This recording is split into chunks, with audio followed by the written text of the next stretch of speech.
But let's bring in our political director and Washington Bureau Chief, Rick Klein. Just break down the numbers on how this was such a convincing win. Yeah, Robin, we talked all the last couple of weeks about all the paths to victory. It turned out that Donald Trump basically took all of the paths. And it started in the South with Georgia and North Carolina. As Rachel said, they could tell they were having a good night.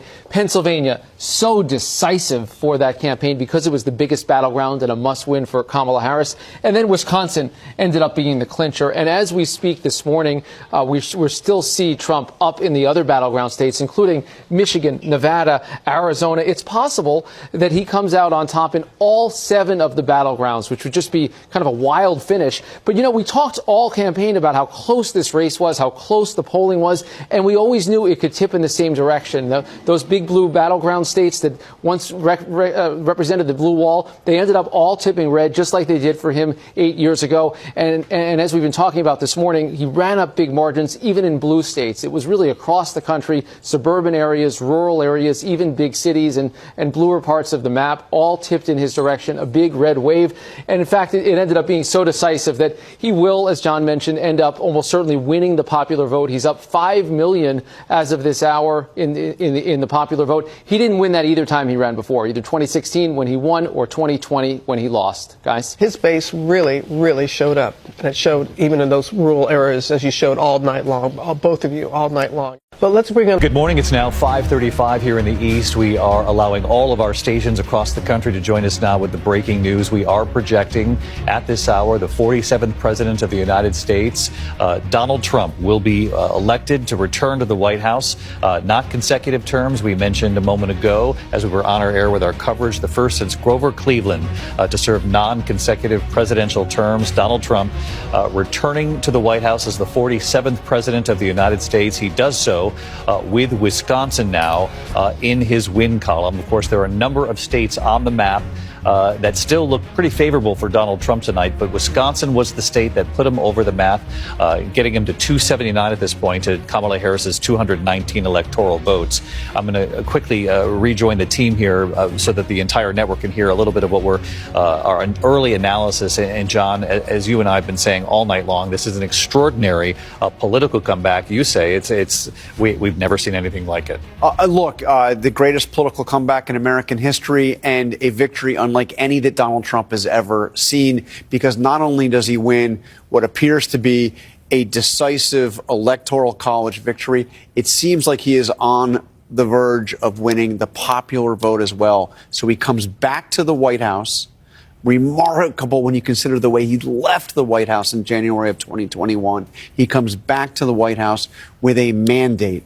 The majority of the American people, it seems, ultimately, when all the votes are counted, will be saying they want Donald Trump to be president. Now, that said, David, he faces the challenge of uniting a deeply divided country. And the nearly half the country that voted against him, many of them see him as not somebody that they simply didn't want in the White House, but see him as a threat.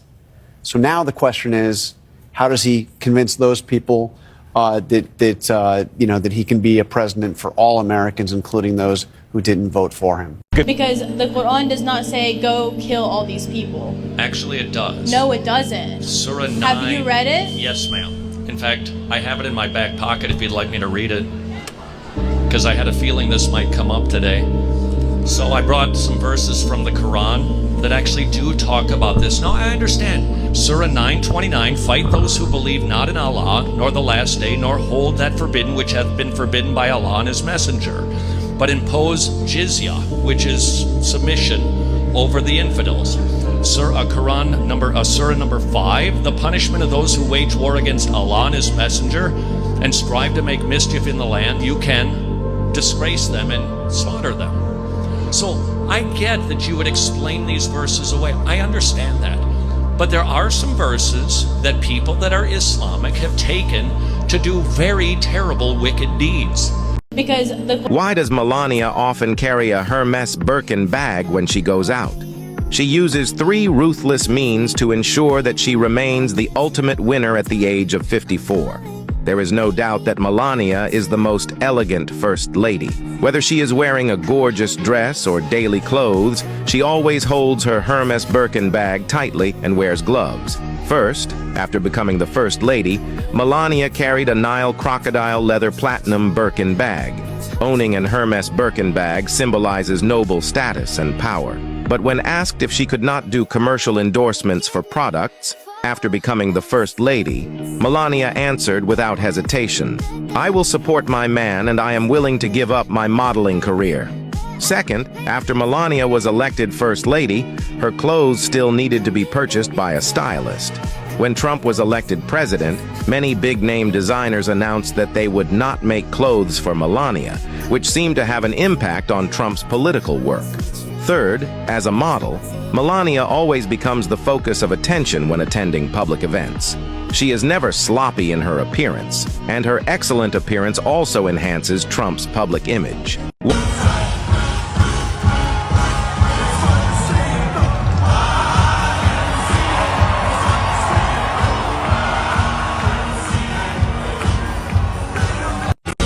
Great people. Many are here tonight, but you're going to be very happy. Have you got any New Year's resolutions for 2025? Well, I just want everybody to be happy, healthy, and well. Thank you. New York Post reports that Biden regrets dropping out. He thinks he could have beat you. What do you say? Well, he was way behind. He would have really, I assume, not had a chance. He was way behind her, and we wanted record numbers, as you know, on every swing state. We won the popular vote by millions and millions of people. So, hey, look, I wish him well. He had a chance to do it in the debate, and that didn't work out too well for him. That was, I guess, the reason that really led to his downfall. What are you looking forward to in 2025? Well, just great, a great year. I think we're going to do fantastically well as a country. We're going to bring it back. It has to be brought back. People are not respecting our country very much, and they're going to respect us a lot. I think a lot of progress has been made over the last 5 weeks. It's been pretty amazing when you look at what's happened. There's a whole light over the whole world, not just our country. There are a lot of very happy people. Mr. President, Mr. President, Mr. President. Republicans who are still not supporting Speaker Johnson. Say what? What's your message to those Republicans who are still not supporting Speaker Johnson? Oh, I think they'll support Speaker Johnson. I think we're going to have a great time in Washington, and I think we're going to get great support. He's the one that can win right now. People like him. Almost everybody likes him. Others are very good too, but they have 30 or 40 people that don't like him, so that's pretty tough. Are you calling members on his behalf? Are you lobbying members? Well, if necessary, but I think really we're going to have a great time. We're going to get a successful vote. He's a good man. He's a wonderful person, and that's what you need. Why'd you change your mind on H-1B visas, sir? I didn't change my mind. I've always felt we have to have the most competent people in our country. We need competent people. We need smart people coming into our country. And we need a lot of people coming in. We're going to have jobs like we've never had before. But sir, you said you changed your position. Do you plan to go to the Carter funeral next week? Say it? Do you plan to go to President Carter's I do. funeral? I'll be there. We were invited. Have you spoken with any Carter family members? I'd rather not say. Have you spoken to President? Are you and your nominees? Well, I think we have great nominees. We're doing very well, as you know. I think most of them are being thought of very highly, just about all of them. So I think we're going to do very well. Have you spoken with him? You said that he says he's eager to meet with you. Are you planning a meeting with him? Well, I don't know. There's a traditional meeting. Some people would say we already had that. You know, we met a week and a half ago. But if it's appropriate, I'd like to do that. Yeah. Any new thoughts on Ukraine and the situation there? Do you intend No, to? it's a shame. The whole thing would have never started if I were president. You wouldn't have Ukraine. You wouldn't have Ukraine-Russia problems. You wouldn't have had the Israeli problem with what happened on October 7th was just a horrible thing. All of the things. You wouldn't have inflation. Inflation was a disaster. One of the reasons we won the country by the kind of numbers we won by, which were record-setting numbers. All of these things, and then you take a look at all of the other problems that they caused. The problems that they caused in this country, and specifically I ran on the border. Millions and millions of people that flowed through our border, from prisons, from mental institutions, people that should not be in our country. And you see the crime numbers, they're going through the roof. Look at New York City, look at Chicago, look at Los Angeles. They're going through the roof. We're going to get them out. We're going to get them out fast. Thank you.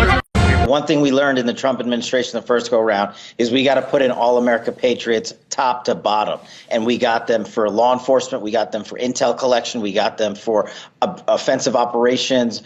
We got them for DOD, CIA, everywhere. And the one thing we will do that they never will do is we will follow the facts and the law and go to courts of law and correct these justices and lawyers who have been prosecuting these cases based on politics and actually issuing them as lawfare. We will go out and find the conspirators, not just in government, but in the media. Yes, we're going to come after the people in the media who lied about American citizens, who helped Joe Biden rig presidential elections. We're going to come after you. Whether it's criminally or civilly, we'll figure that out. The one thing we learned in the Trump administration the first go around is we got to put in all America patriots top to bottom. Do you guys want a little inside baseball on how Donald Trump is making the selections that he's choosing to staff his administration? I mean, it's pretty obvious what he's doing. So I'm going to give you 3 examples, and we're going to go through these. And at the end, stick around because I'm curious if you can figure out how he's doing this. First, we're going to talk about Tulsi Gabbard, a Democrat, a congresswoman, somebody who's served a long career in the United States military and was also tapped as Donald Trump's next director of national intelligence. Recently, she told us this. The very next day after I did an interview with Laura Ingraham on Fox News, and I talked about how dangerous Kamala Harris would be as our president and commander-in-chief, I was added to a secret domestic terror watch list called Quiet Skies. According to TSA.gov, Quiet Skies is a program that the executive branch uses to monitor the travel of American citizens that they fear is a threat. Tulsi Gabbard, a decorated, honorable military personnel, congresswoman, a Democrat, was targeted by the intelligence agencies. Next, we talked about Pete Hegseth yesterday, and the left is absolutely losing their mind over this nomination. But did you know this about Pete? I was deemed an extremist because of a tattoo by my National Guard unit in Washington, D.C. And my orders were revoked to guard the Biden inauguration. Jerusalem cross tattoo, which is just a Christian symbol. Is that This is the one. Is that the tattoo? Yep, right here. This one is what got me disinvited. I've never had orders revoked before. I mean, listen, it's a standard deal. You remember after January 6th, everyone was in Washington, D.C. Like Nancy Pelosi had the parking garages full of National Guardsmen. My commander called me a day before, tepidly, and was like, Major, you can just stand down. We don't need you. We're good. I'm like, what do you mean? Everybody's there. He's like, no, he couldn't tell me. When I was writing the book, I reached out to somebody in the unit who could confirm with 99.9% certainty because he was in the meetings and on the emails. Nope. Someone inside the DC Guard trolled your social media, found a tattoo, used it as an excuse to call you a white nationalist, an extremist, and you were specifically by name orders revoked to guard the inauguration because you were considered a potential threat. Pete Hegseth was targeted by the Department of Defense, a 20-year veteran of the National Guard and the Army, a combat veteran, 2 Bronze Stars, a Princeton graduate, a Harvard graduate, one of the most qualified people to run the Department of Defense. He was targeted by his own department. And my personal favorite so far, wait, no, that's not him. Matt Gaetz, selected to run the Department of Justice. Why is this critical? Because he was targeted too. At a time where Matt Gaetz in Congress was digging deep to understand the extent of the weaponization of the Department of Justice, they started investigating him for this. And of course, after a couple of years of investigation, the Department of Justice decided that they were just going to drop all of their charges in the investigation because they didn't find anything. Didn't stop them from leaking to the media, didn't stop the left from coming after Matt Gaetz and demanding he resign from Congress. He was targeted by the Department of Justice and his political enemies. So we have Donald Trump, who was reelected to President of the United States, running a campaign talking about dismantling the deep state and going after the weaponization of the federal government against political rivals. So Donald Trump is placing people in agencies that were investigating them to go in and clean those agencies up. You understand what he's doing? As everyone knows, Trump has 5 children, but they don't look alike because they were born to 3 different mothers. Indeed, Trump has had 3 wives, Ivana, Marla, and Melania, all of whom are talented and beautiful women. The eldest son, Donald Jr., is 47 years old, stands 6.07 feet tall, graduated from the Wharton School of the University of Pennsylvania, and is currently the vice chairman of the Trump Organization. The eldest daughter, Ivanka, is 43 years old, 5.91 feet tall, beautiful, and has an attractive figure. She also graduated from the Wharton School and previously served as a White House special assistant. The second son, Eric, is 40 years old, 6.43 feet tall, graduated from Georgetown University, and is now an executive vice president of the Trump Organization. These three children were born to Trump and his first wife, Ivana. Later, Trump married his second wife, Marla, and they had a daughter, Tiffany. Tiffany, now 30 years old and 5.68 feet tall, she also graduated from the University of Pennsylvania and holds a law degree from Georgetown University. Because Marla and Trump's marriage lasted only 6 years, Tiffany's presence within the Trump family is relatively low. Trump's youngest son, Barron, is now 18 years old, stands 6.76 feet tall, and attends New York University. He was born to Trump and his current wife, Melania, and was called the billion-dollar baby at birth. He closely resembles a young Trump with a calm and collected demeanor. Trump raised his children with strict rules. No drugs, no smoking, no drinking, no tattoos, focus on studies, and work hard. So far, Trump's children have all shown outstanding qualities, and one has to admit that he indeed has a knack for parenting. Trump is having Mississippi Valley State University play at his inauguration, and y'all got a fucking problem with that? See, this the shit I don't understand. But yeah, they didn't get my humor in America. I'll be honest, this next joke, it needs quite a bit of goodwill in the room. I hope it's there. We'll find out. Because they just didn't always get my humor in America. And I was visiting my friend in Houston in Texas, and he had a job, so I spent quite a bit of time on my own. And then what happened one day, he was at work, so I went to do a tour of NASA. Incredible thing to do, I can't recommend it enough. But what happens is they pick you up downtown on this bus and they take you there. And we're on this shuttle bus, and this tour guide is there, he tells us all these facts on the way, tells us all these facts about NASA. And we get to these crossroads. He said, if you turn this way, it's NASA. He said, if you turn this way, it's the headquarters of the KKK. He said, one way, you've got the greatest minds on earth. And I said, and the other way is NASA.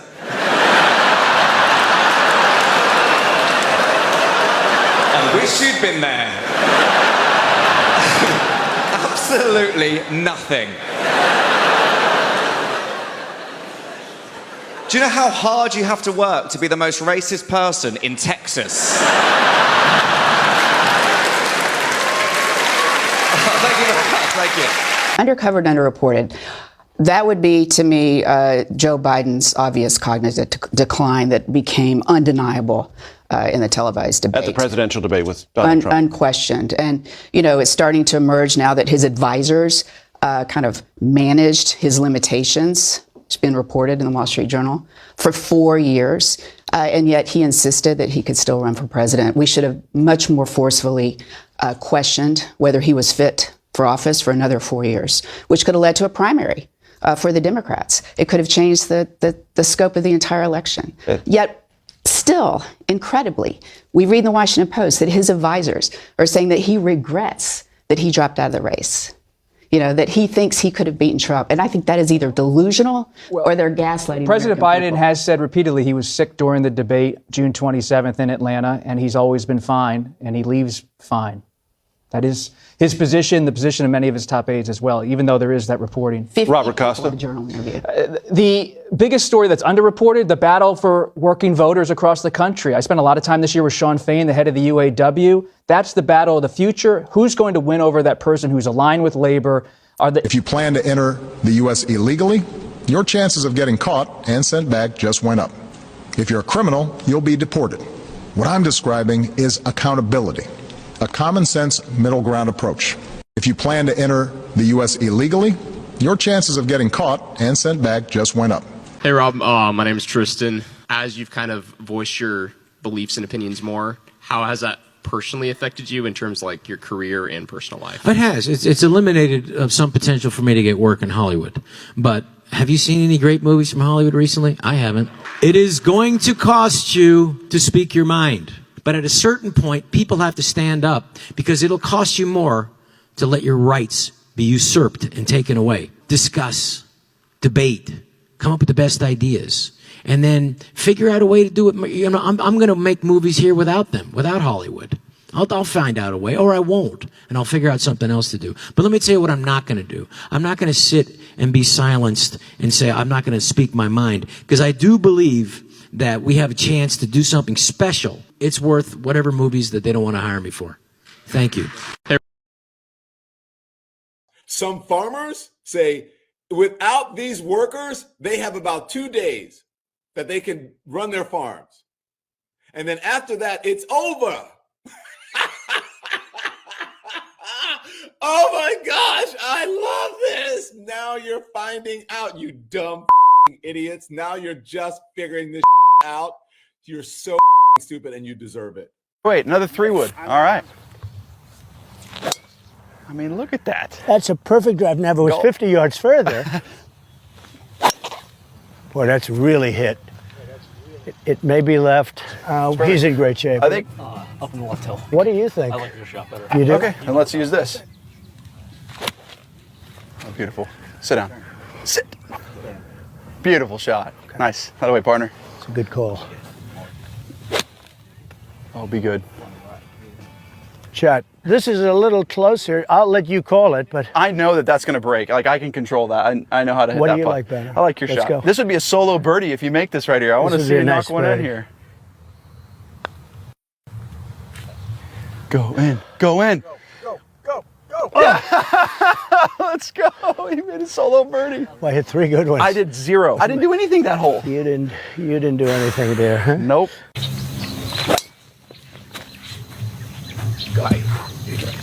Oh yeah. Get up there. Get up. Yes. Yes. Way to go. That way, partner. Do I even have to hit? Oh, be good. Man, is that good. Be good. Wow. Okay. I'll take that all day. Those are 2 great shots. This is one of the greatest shots I've seen in a long time. Drove it to 4 feet. That's unbelievable. There you go. Nice.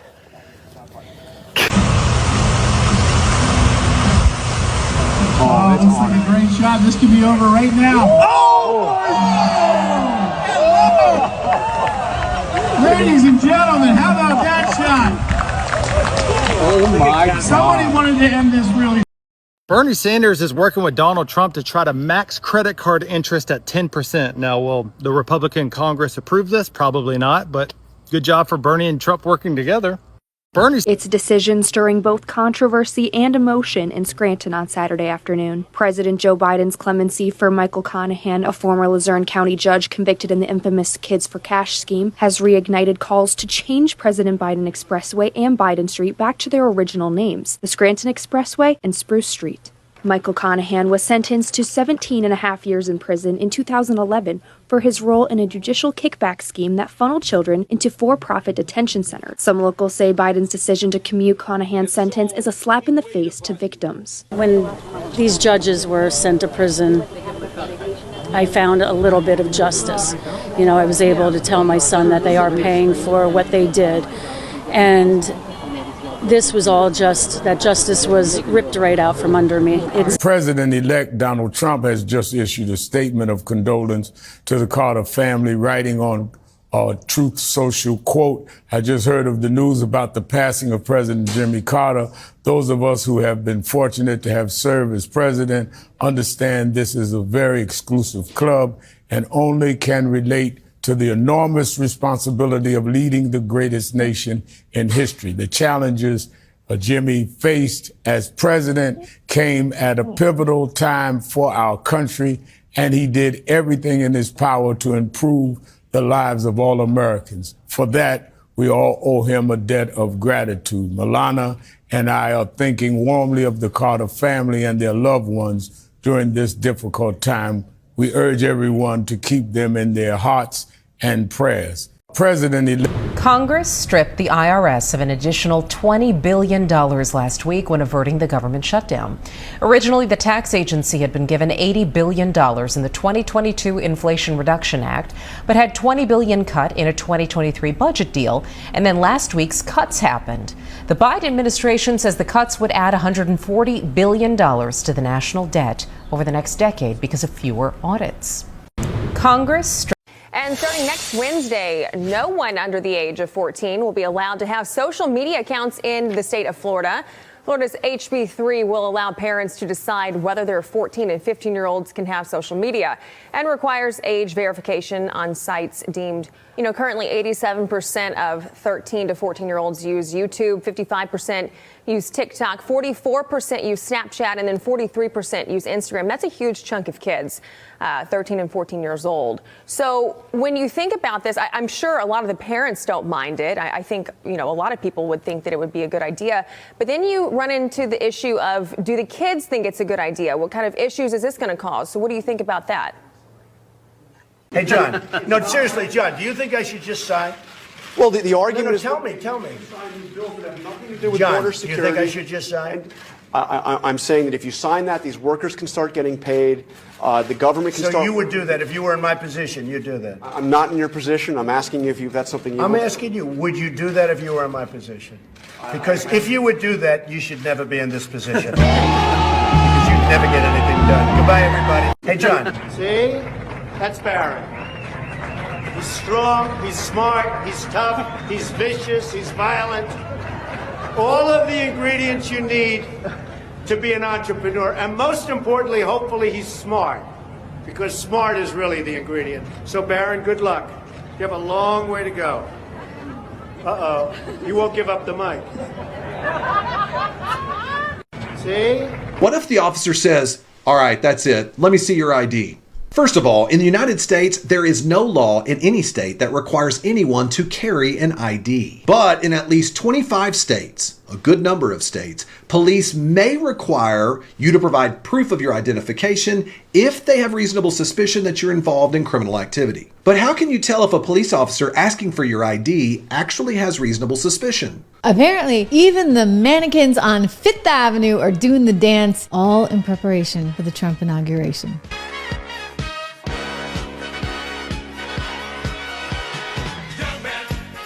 Apparently, even... Are they? Listen to them all.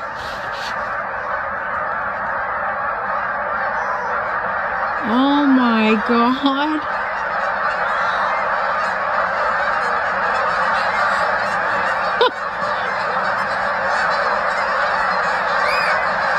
Wow.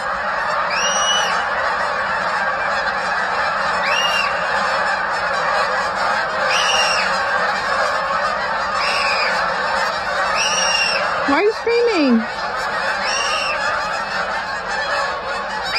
That's insane. But I once got to talk to Donald Trump at Mar-a-Lago and asked him about presidents of his life. And I said, "What do you think, Mr. Trump, about Jimmy Carter?" And he said, "He's not my cup of tea." And I said, "Well, what do you mean not your cup of tea? Do you know him? Do you mean?" He said, "Yeah, I got to spend some time with him once." He said, "I was trashing Carter everywhere. And, saying what a failure he is, worst president ever. And I got a call that he wanted to come see me. And I thought, I'm going to get an earful of it now." Carter showed up with the Secret Service. This is his ex-president. And immediately Carter said to Trump, "Now I'm trying to save lives around the world, with the guinea worm, and we're doing this at the Carter Center, and I need a substantial gift of money from you." I love that. He guilted him, right? He guilted, and Trump said, "That's the first time I ever figured out how he became president." I actually don't think the virus was made in China. I think it was made somewhere else, but it was just way cheaper to manufacture it in China. And as usual, China stole the idea and made it available to everybody. It's like, this is what people love about Donald Trump. The fact that he would say this. Mr. President, can you just respond to Kamala Harris's campaign attacking you for being in this town because they say there were white supremacists here a month ago? The town, they're Democrats. Who was here in 2021? Thank you. Thank you, everybody. It's like this. Breaking news on President-elect Donald Trump's 2023 defamation case. A federal appeals court upheld a $5 million verdict that E. Jean Carroll won against Trump when a jury found him liable for sexually abusing and later defaming the former magazine columnist. The jurors did not find that Trump committed rape. Hey, how you doing? Good. Magnificent. Try to pull the trash out of the water. Try to pull the trash out. Yeah. Find valuable things. Yeah.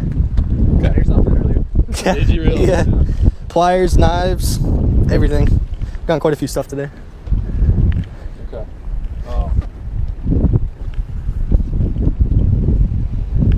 Yeah. I'm not sure we allow it, guys. I'm trying to figure out, not too many. It's because you're kind of mining something from the water. Newly released photos of then Vice President Biden and Hunter Biden meeting Chinese President Xi Jinping and his son's Chinese business partners during a 2013 trip to Beijing. The photos proving Biden lied about never discussing business with his son. Panama allowed the United States to build the canal because of political circumstances and the hope for economic growth and development. At the time, Panama was part of Colombia. The United States supported Panamanian independence by providing military backing for a revolution against Colombia. In return, Panama quickly was to sign the Hay-Bunavarilla Treaty with the United States, granting America the rights to build and control the canal. The United States had offered similar terms to Colombia, which then controlled Panama in the Hay-Heron Treaty of 1903, but they were rejected by the Colombian government as an infringement on its national sovereignty and because it considered the compensation inadequate. With United States naval forces nearby, Panama declared independence from Colombia on November 3, 1903. 3 days later, the United States officially recognized Panama as a new nation. Soon after, Panama signed the Hay-Bunavarilla Treaty with the United States, allowing America to build and control the canal. In return, Panama received $10 million and an annual payment of $250,000. The United States gained control of a 10-mile-wide strip of land across Panama, where the canal would be built. Although Panama technically remained sovereign, the United States had indefinite authority over the canal zone and could intervene in Panama's affairs to protect the canal. The treaty was controversial because it was negotiated by Philippe Bunavarilla, a French engineer representing Panama, without input from the new Panamanian government. Bunavarilla was more focused on making sure the canal project succeeded than on protecting Panama's interests. Despite the loss of control over the canal zone, Panama's leaders believed the canal would turn their country into a key player in global trade, which they hoped would lead to economic benefits over time. Although the agreement heavily favored the United States, Panama eventually regained control of the canal in 1999 after the signing of the Torrijos-Carter treaties in 1977. Well, breaking news from the Supreme Court. President-elect Donald Trump is asking the justices to pause a potential ban of TickTock from taking effect. The video app must cut ties with its Chinese parent company by January 19th to continue operating in the United States. That's the day before inauguration. Trump wants a delay to give his administration a chance to reach a, quote, political solution. Also today, TickTock and the Justice Department filed opposing briefs with the court. Arguments are scheduled for January 10th. Australia taking the lead as the first in the nation to ban social media for children under 16. Yes. Australia's Senate passed the bill yesterday, 34 votes to 19 after the House of Representatives there had already approved it. The new law means social media platforms like TikTok, Facebook, Snapchat, Reddit, X, and Instagram are liable for fines of up to $33 million US for failing to prevent children from holding accounts. This law would not affect parents or children. They wouldn't be going after the families, but it would affect those social media companies. What do you guys? And this is also a bipartisan. I love it. I love it. I love it. Yeah, Australia taking the lead. I just did the stalkeriest thing I've ever done in my life. This has actually become my top 5 things he's working on. Stop it. Long term. We will demand that the Panama Canal be returned to the United States of America.